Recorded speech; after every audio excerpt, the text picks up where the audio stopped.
Breaking news Jubilee hills లో ఎన్నికల ప్రచారం చివరి అంకానికి చేరుకుంది. ఇవాళ సాయంత్రం 5 గంటలకు ప్రచార పర్వం ముగియనుంది. 11వ తేదీన పోలింగ్ జరగనుంది. 14న ఫలితాలు వెల్లడి కానున్నాయి. జూబ్లీ హిల్స్ లో అధికార కాంగ్రెస్, ప్రతిపక్ష బీఆర్ఎస్, బీజేపీ పార్టీలు పోటీ పడుతున్నాయి. ముక్కోణపు పోటీలో ఓటరు మహాశయుడు ఎవరికి పట్టం కడతారనేది ఆసక్తికరంగా మారింది.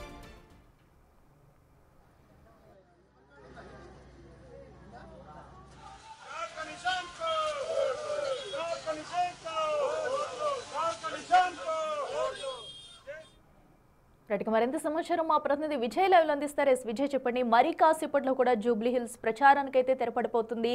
మైక్స్ అన్ని కూడా క్లోజ్ అవబోతున్నాయని చెప్పాలి. మరి ప్రస్తుతం అయితే ఎక్కడెక్కడ సిచ్యువేషన్ ఎలా ఉంది, ఏ నేతలు ఏ ప్రాంతాల్లో పర్యటిస్తున్నారు, అప్డేట్స్ ఏంటి? అఖిల, పూర్తిగా ఈరోజు సాయంత్రం 5 గంటలకైతే జూబ్లీ హిల్స్కు సంబంధించినటువంటి ఉప ఎన్నిక ప్రచార గడువు ముగుస్తుందని చెప్పాలి. ముఖ్యంగా ప్రధాన పార్టీలైనటువంటి కాంగ్రెస్, బీఆర్ఎస్, బీజేపీలు తమ విస్తృత స్థాయి ప్రచారాన్ని కూడా కొనసాగిస్తూ ఉన్నాయి. ముఖ్యంగా మనం యూసఫ్గూడలో ఉన్నాం, చూడొచ్చు. బీఆర్ఎస్కు సంబంధించినటువంటి పార్టీ వర్కింగ్ ప్రెసిడెంట్ కేటీఆర్కి యొక్క రోడ్ షో కూడా కొనసాగేటువంటి అవకాశం కూడా మనకి ఇక్కడ కనిపిస్తూ ఉంది. మరికొద్దిసేపట్లోనే ఇక్కడికి పార్టీ వర్కింగ్ ప్రెసిడెంట్ కేటీఆర్ కూడా హాజరు కానున్నారు. పెద్ద ఎత్తున బీఆర్ఎస్కి సంబంధించినటువంటి కార్యకర్తలు కావచ్చు, అలాగే బీఆర్ఎస్కి సంబంధించినటువంటి నాయకులు కావచ్చు, మాజీ మంత్రులు, ఎమ్మెల్యేలు కూడా ఈ రోడ్ షోని విజయవంతం చేయాలంటూ కూడా తమ కార్యకర్తలని పెద్ద ఎత్తున ఇక్కడికి తీసుకొచ్చినట్టుగా కూడా మనకు విజువల్స్ అయితే కనిపిస్తూ ఉంది. ఇటు యూసఫ్గూడ డివిజన్లో అయితే ఈ మీటింగ్ని ఏర్పాటు చేసుకొని, రోడ్ షోని ఏర్పాటు చేసుకొని తదనంతరం ప్రచారాన్ని ముగింపజేస్తారు కూడా ఇక్కడ కేటీఆర్. అయితే గత ప్రభుత్వం చేస్తున్నటువంటి, అంటే ఇప్పుడున్నటువంటి కాంగ్రెస్ ప్రభుత్వం చేస్తున్నటువంటి పథకాలు ఏవైతే ఉన్నాయో, అమలు చేయనటువంటి పథకాలు ఏవైతే ఉన్నాయో, ప్రజలకు ఇచ్చినటువంటి హామీలు ఏవైతే ఉన్నాయో వాటన్నింటినీ కూడా ప్రశ్నిస్తూ కేటీఆర్ అనేక మార్లు రోడ్ షోలలో పదే వాటి గురించి మాట్లాడుతూ ఉన్నారు. ఈరోజు కూడా ముఖ్యమంత్రి రేవంత్ మాట్లాడినటువంటి మీట్ ది ప్రెస్ కార్యక్రమంలో మాట్లాడేటువంటి అంశాలు ఏవైతే ఉన్నాయో వాటికి కౌంటర్ ఇచ్చేటువంటి అవకాశం ఉన్నట్టుగా కూడా ఇక్కడ ఉన్నటువంటి పార్టీ వర్గాలు అయితే చెప్తా ఉన్నారు మనతో. ఎందుకంటే ఇదివరకే కేటీఆర్ డైరెక్ట్గానే ముఖ్యమంత్రి రేవంత్ రెడ్డి టార్గెట్ చేస్తూ మాట్లాడుతూ ఉంటారు. అనేక మార్లు ట్వీట్స్ కావచ్చు, ఆయన సోషల్ మీడియా వేదికగా కావచ్చు, సో అనేక మార్లు మనం చూస్తూ ఉంటాం. సో ఈరోజు ఒక స్టేట్మెంట్ అయితే పాస్ చేశారు ముఖ్యమంత్రి రేవంత్ రెడ్డి. 2034 వరకు కూడా మళ్ళీ అధికారంలోనే ఉంటుంది కాంగ్రెస్ అంటూ కూడా. సో దానికి సంబంధించి కూడా కేటీఆర్ రియాక్ట్ అయ్యేటువంటి అవకాశం అయితే కనిపిస్తూ ఉంది. సో గతంలో కాంగ్రెస్కి సంబంధించినటువంటి ఏదైతే పథకాలు ఇచ్చారో ఆ పథకాలకు సంబంధించినటువంటి అంశాన్ని కూడా తీసుకొచ్చేటువంటి అవకాశం అయితే కనిపిస్తూ ఉంది మీటింగ్లో మరొకసారి కూడా. ముఖ్యంగా ఈ జూబ్లీ హిల్స్ ఉప ఎన్నికలో బీఆర్ఎస్ గెలిస్తేనే కాంగ్రెస్ పార్టీ అమలు చేయాల్సినటువంటి పథకాలన్నీ కూడా అమలు చేస్తోంది. ఖచ్చితంగా బీఆర్ఎస్ గెలుపొంది తీరాలంటూ కూడా బీఆర్ఎస్ నేతలు మాట్లాడుతూ ఉన్నారు. మరొక పక్క విస్తృత స్థాయి ప్రచారాలు కూడా కొనసాగించారు. ఇప్పటి వరకు కేటీఆర్ఏ తానే అంతా అన్నట్టుగా ఆ పార్టీకి సంబంధించినటువంటి ప్రచారాలు కావచ్చు, రోడ్ షోలు కావచ్చు, అన్నీ కూడా ఆయనే ఒంటి చేత్తో లాక్కొచ్చారని చెప్పాలి. తర్వాత వియోగంతో కొంత హరీష్ రావు దూరంగా ఉండాల్సి వచ్చింది ఇటు దీనికి సంబంధించి పార్టీకి ప్రచారానికి సంబంధించి. బట్ ఆయన కూడా కర్మ ఏదైతే అయిపోయిందో అనంతరం తన తండ్రి కార్యక్రమాలు అయిపోయిన తర్వాత కూడా నిన్నటి నుంచి హరీష్ రావు కూడా యాక్టివ్గా ఉన్నారు ఈ యొక్క ప్రచారంలో. నిన్న అటు షేక్పేటలో కూడా ఒక మీటింగ్ ఏర్పాటు చేసుకున్నారు. ఈరోజు ఉదయం మోతీనగర్లో కూడా tiffin with Jubilee hills voters అంటూ కూడా ఒక టిఫిన్ కార్యక్రమాలు ఏర్పాటు చేసుకొని కూడా పూర్తిగా ప్రజలతో మమేకమైనటువంటి ప్రచారం అయితే కొనసాగిస్తూ ఉన్నారు. మొత్తం అన్న ఒక్కసారి మాట్లాడదాం, మీరు ఎక్కడి నుంచి వచ్చారు, ఎలా ఉంది ప్రచారం? ఇన్ని రోజులు ప్రచారం చేశారు, కొద్దిసేపు అయితే ఆగిపోతుంది కదా, ఎలా అనిపిస్తుంది మీకు? ఈరోజు జూబ్లీ హిల్స్ ఉప ఎన్నిక పురస్కరించుకొని గులాబీ అడ్డా, జూబ్లీ హిల్స్ అడ్డా అనే కార్యక్రమానికి శ్రీకారం చుట్టి వేలాది మంది ఇలా టీఆర్ఎస్ శ్రేణులు కానీ, జూబ్లీ హిల్స్ ప్రజలు కానీ పెద్ద ఎత్తున కేటీఆర్ గారికి స్వాగతం పలికినందుకు వచ్చి 11వ తారీఖు జరగబోయే ఎలక్షన్లో 50,000 మెజార్టీ ఇచ్చి సునీతమ్మ గారి నాయకత్వాన్ని బలపరుస్తున్నందుకు కేసీఆర్ గారి నాయకత్వాన జూబ్లీ ప్రజలు మొత్తం కంకణంగా బద్దలైనారు. దీనికి ప్రధానమైన నిదర్శనం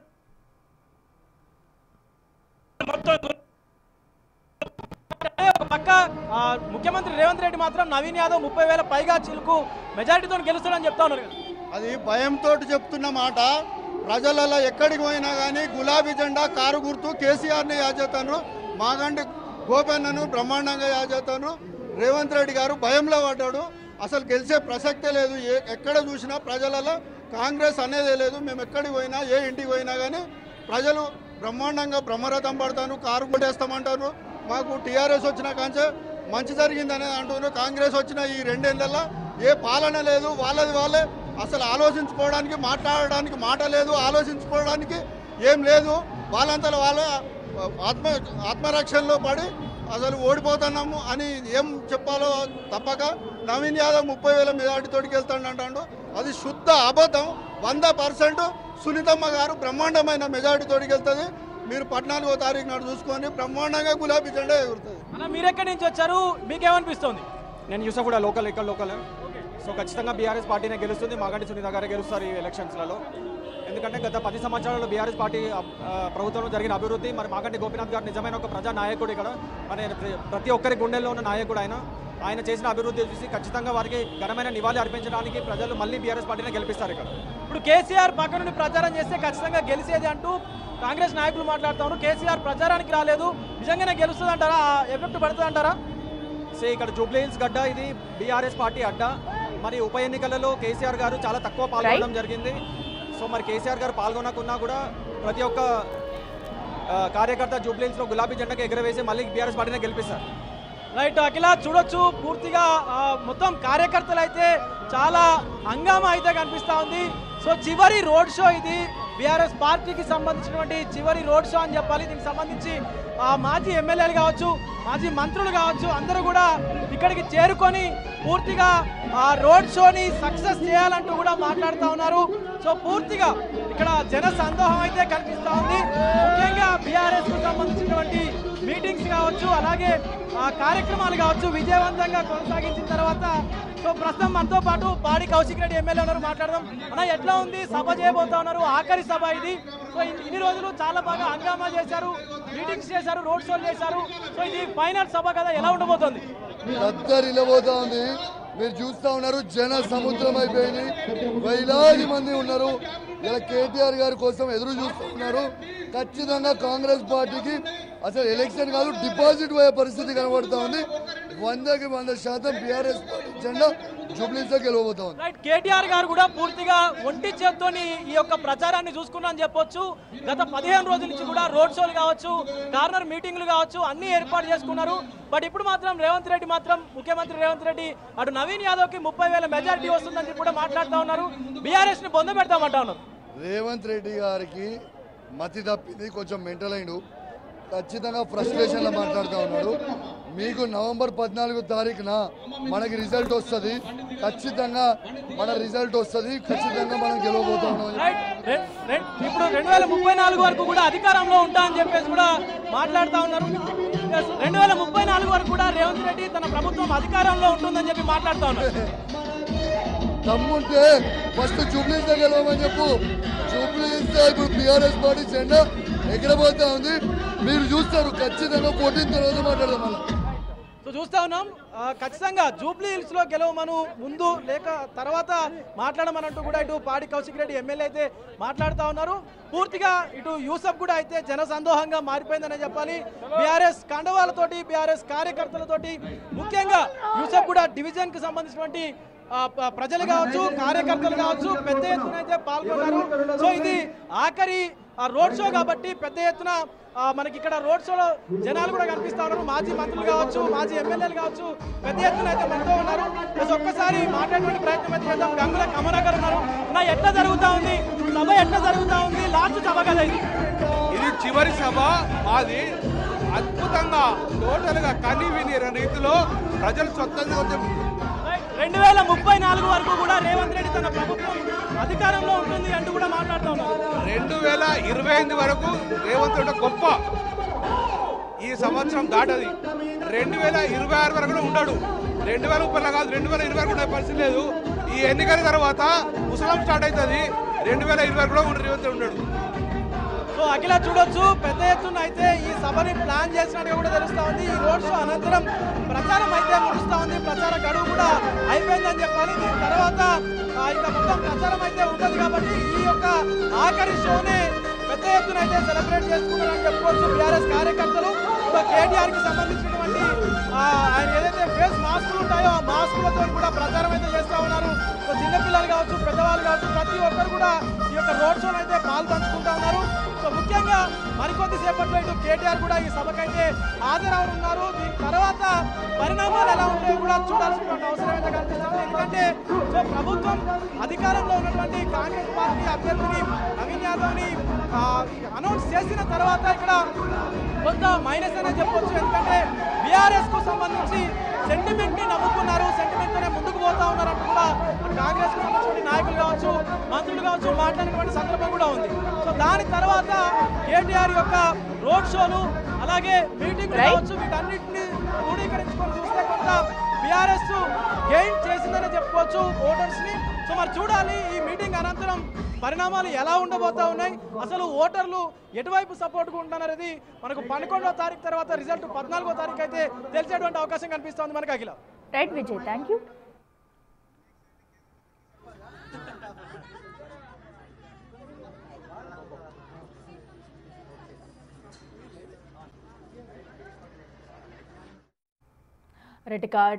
జూబ్లీ హిల్స్ బైపోల్ ఎలక్షన్ కి సంబంధించి కూడా మరి కాసేపట్లో ప్రచార సమయం అయితే ముగినింది. దీనికి సంబంధించి ఏ పార్టీకి ఆ పార్టీయే ప్రచార హోరెత్తిస్తున్నారని చెప్పాలి. సో ఈ సందర్భం కూడా బీజేపీ నుంచి కేంద్ర మంత్రి కిషన్ రెడ్డి మాట్లాడుతున్నారు. ఇప్పుడు లైవ్ చూద్దాం. ఎక్కడ చూసినా డ్రైనేజ్ సమస్యలు ఉన్నాయి. ఏ ఒక్క సమస్య పరిష్కారం చేయకుండా ఏ రకంగా ఈరోజు బీఆర్ఎస్ పార్టీ మన రోడ్డు అడుగుతూ సవాల్ చేయాల్సిన అవసరం ఉంది.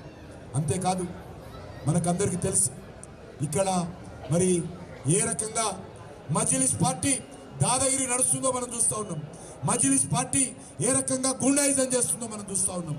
ఇక్కడ ఉన్నటువంటి కార్పొరేటర్లు ఏ రకంగా దౌర్జన్యం చేస్తున్నారో మనం చూస్తూ ఉన్నాం. అందుకే ఈ దౌర్జన్యాన్ని అరికట్టాలంటే, ఈ గుండాయిజం అరికట్టాలంటే, మనకందరికీ భద్రత ఉండాలంటే, మన ఆడపిల్లలకు భద్రత ఉండాలంటే, మన పిల్లలకు భద్రత ఉండాలంటే, మన భవిష్యత్తు బాగుండాలంటే ఈ ప్రాంతంలో మన పార్టీ గెలవాలి. మన పార్టీ గెలవకపోతే ఇక్కడ మనకు రక్షణ లేదు. ఇక్కడ గుండాయిజం రౌడీజంతో మజ్లిస్ పార్టీ కాంగ్రెస్ ముసుగులో వస్తూ ఉంది. మజ్లిస్ పార్టీ ఎమ్మెల్యేలు ఈరోజు ఏ రకంగా కాంగ్రెస్కి అనుకూలంగా ప్రచారం చేస్తున్నారో చూస్తూ ఉన్నాము. ఏ రకంగా గుండాయిజం చేస్తున్నారో మనం చూస్తూ ఉన్నాము.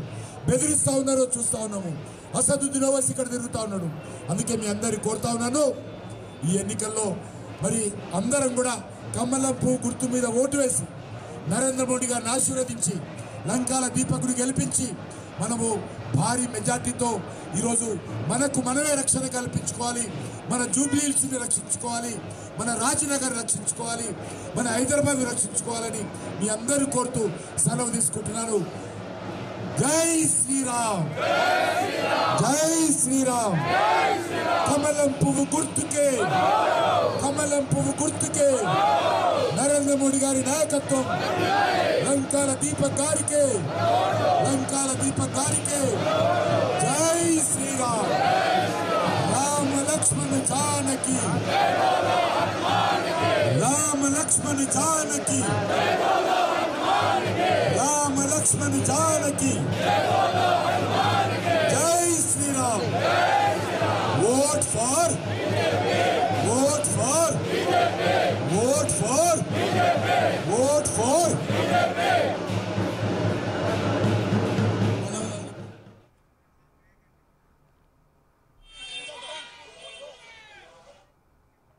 బులెటిన్లో షార్ట్ బ్రేక్ తీసుకుందాం. Stay with us.